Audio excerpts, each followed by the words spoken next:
We've had a 98% effective, practically dirt cheap cure for this disease since 1947.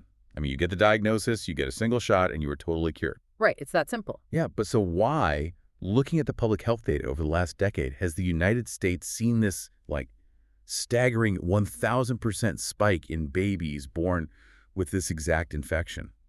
I mean, if you look at those numbers, you immediately realize we are facing this terrifying modern medical paradox. It really is. It completely shatters this comforting illusion we have that once we invent a cure for something, we can just put it in a box, slide it onto a shelf, and, forget about it forever. Exactly.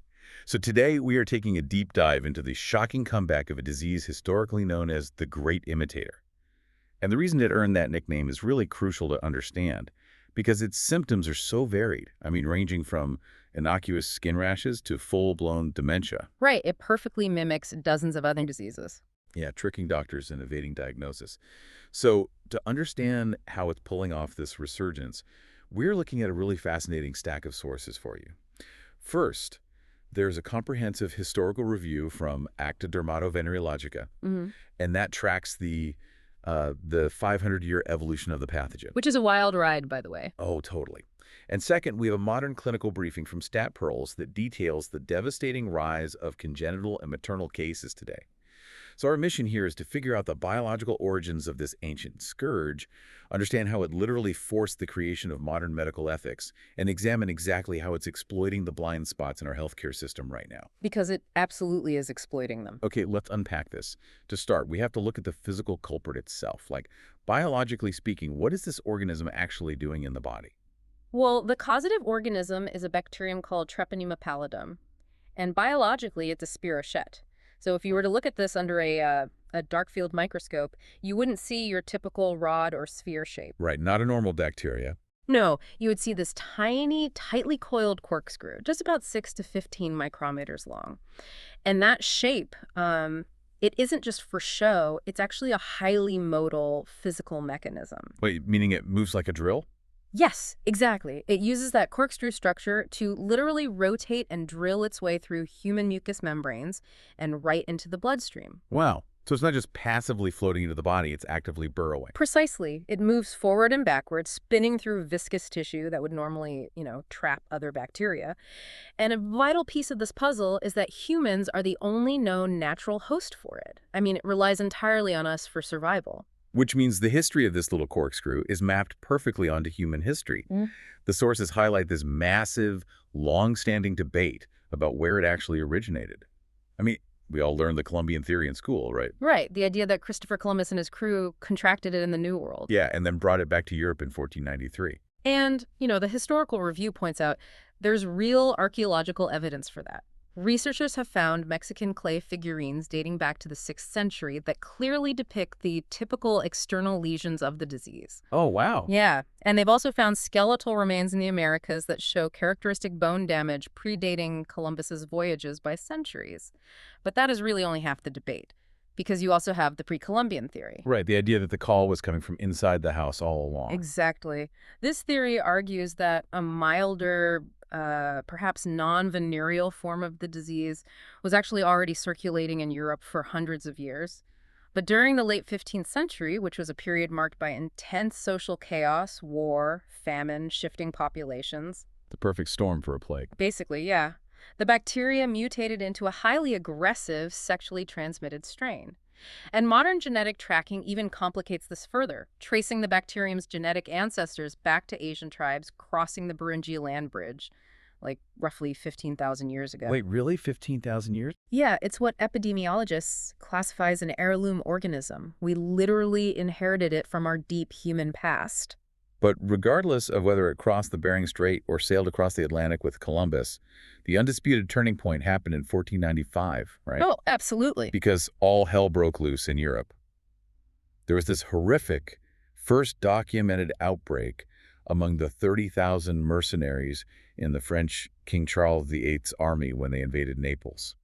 And reading the descriptions from the sources, I mean, the disease back then was nothing like the slow-burning chronic infection we think of today. Not at all. It was an acutely lethal flesh-eating plague. Flesh-eating. Yes. The historical accounts describe soldiers completely covered from head to toe in pustules and open sores.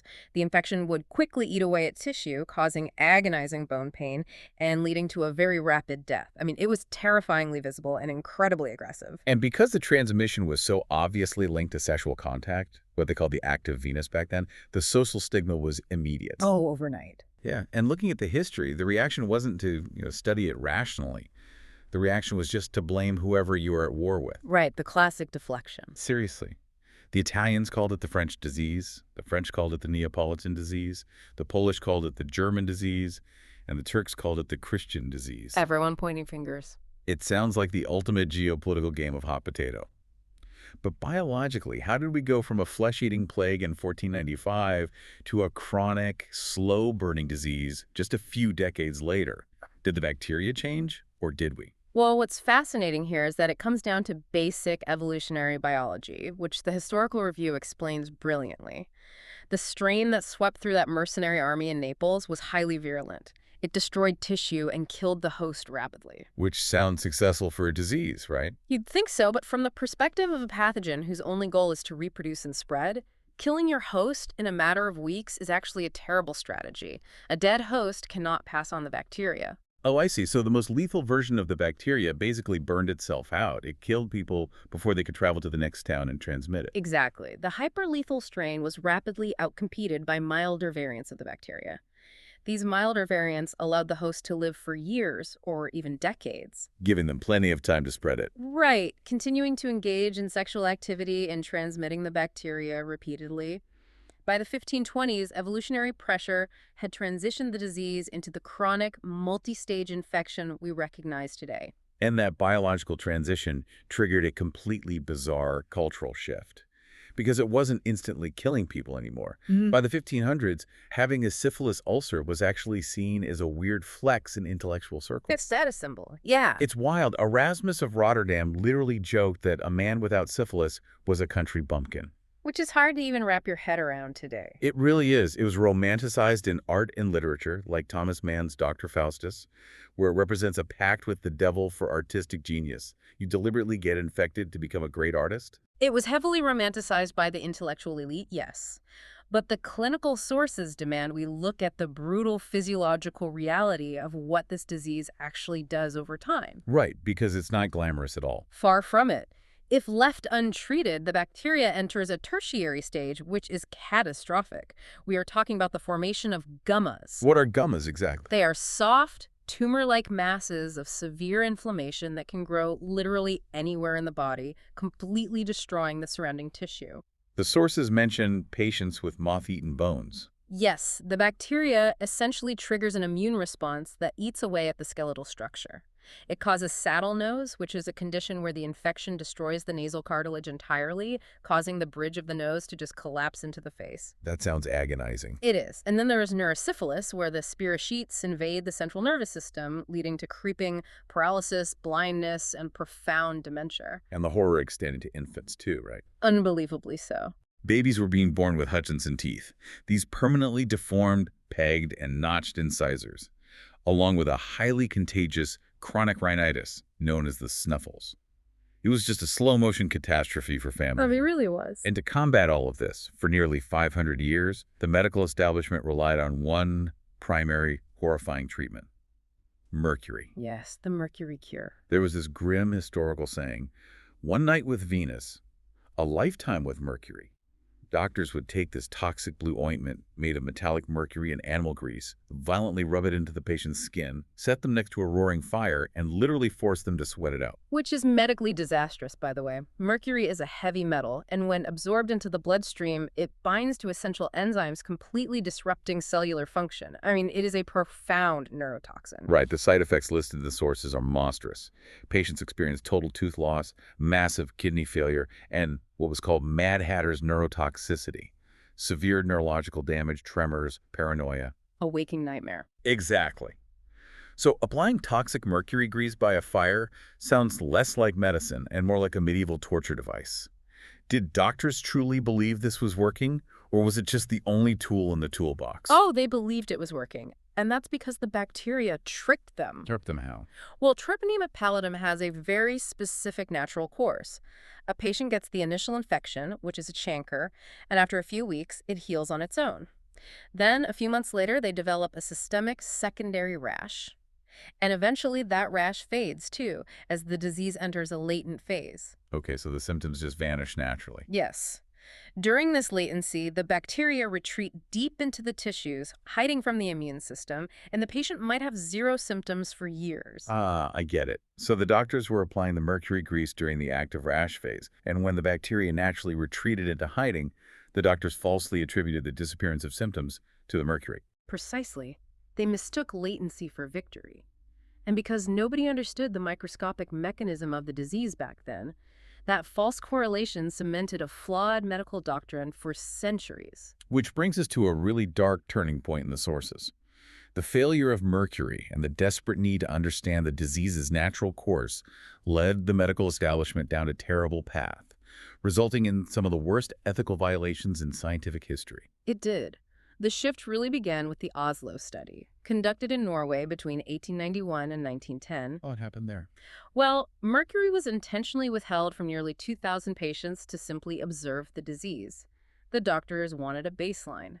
Now, at that point in history, withholding a toxic, unproven treatment like mercury didn't trigger the same ethical alarms it would today. Because the treatment itself was basically poison anyway. Right, but it established a very dangerous precedent. The idea that observing the natural course of a disease in human subjects was a valid scientific pursuit, regardless of the outcome for the patient. And that precedent paved the way for the Tuskegee study, starting in 1932, where 600 black men, 399 of whom actually had syphilis, were enrolled. They were told they had bad blood, which was just this vague catch-all term. That was entirely deceptive. Completely. They were subjected to spinal taps and observation, but were secretly denied treatment. Now, here's where it gets really interesting and honestly sickening.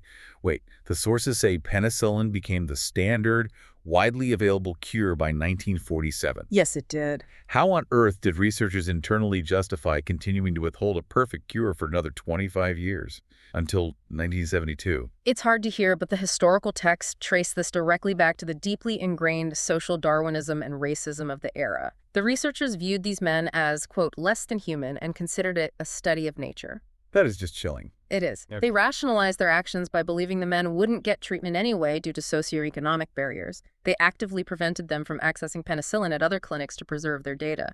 And it only started because of a whistleblower. Peter Buxton, a 27-year-old social worker, leaked the Tuskegee study to the press in 1972. It hit the front pages, and the outrage finally forced the government to shut it down. And unfortunately, the sources compel us to look at it in even more aggressive violation: the Guatemala experiments. Oh, right, the 1946 studies. Yes. Between 1946 and 1948, researchers didn't just withhold treatment. They intentionally infected 1,300 subjects, including prisoners and soldiers with syphilis. Just deliberately infected them. Yes, to test preventative drugs. And shockingly, this is only uncovered by a historian in 2003. It's unbelievable that it stayed hidden that long. But if we connect this to the bigger picture, these exact tragedies birthed the Beaumont Report in 1978, right? Exactly. If we connect this to the bigger picture, the outrage from these events established the absolute requirements for informed consent and fairness in modern human research. The rules protecting every single patient today exist because of the suffering of those people. It's a heavy legacy. So we have the ethics sorted out, and we finally got the magic bullet cure with penicillin.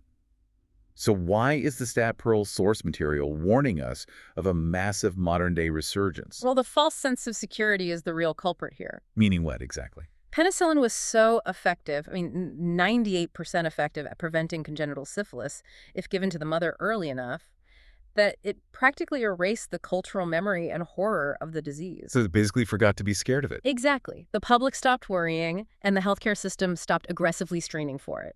And the modern data is staggering. Between 2012 and 2022, congenital syphilis in the U.S. increased over tenfold. Over tenfold in a single decade. Yes, and globally there are over 661,000 cases of congenital syphilis annually, making it the second leading cause of perinatal mortality worldwide. To understand how this is happening, we need to look at the modern pathophysiology. How does it spread from the mother to the baby? Well, Treponema pallidum is released straight into the fetal bloodstream. The placentas become massively enlarged, showing what's called Barber's pole necrotizing phonocytis. Barber's pole, like Yeah. the umbilical cord looks striped. Yes, because the tissue is dying and inflamed. But alarmingly, despite this internal devastation, 70% of neonates with congenital syphilis are completely asymptomatic at birth. Wait, 70% look totally healthy. Perfectly healthy to the naked eye, meaning the disease is easily missed without rigorous blood testing. It's like we installed a state-of-the-art home security system with penicillin, but we're just forgetting to lock the front door. The source says a third of stillbirths from maternal syphilis happened to women who received zero prenatal care. Is this a medical failure or a systemic one? It's overwhelmingly a systemic one. The medical science works, but poverty, lack of access, and under-resourced clinics are providing the bacteria with a massive blind spot. So what's the solution? How do we catch it? The modern protocol requires rigorous screening at the first prenatal visit, again at 28 weeks, and at delivery for high-risk populations. And the testing isn't just a simple yes or no, right? No, because of maternal antibodies.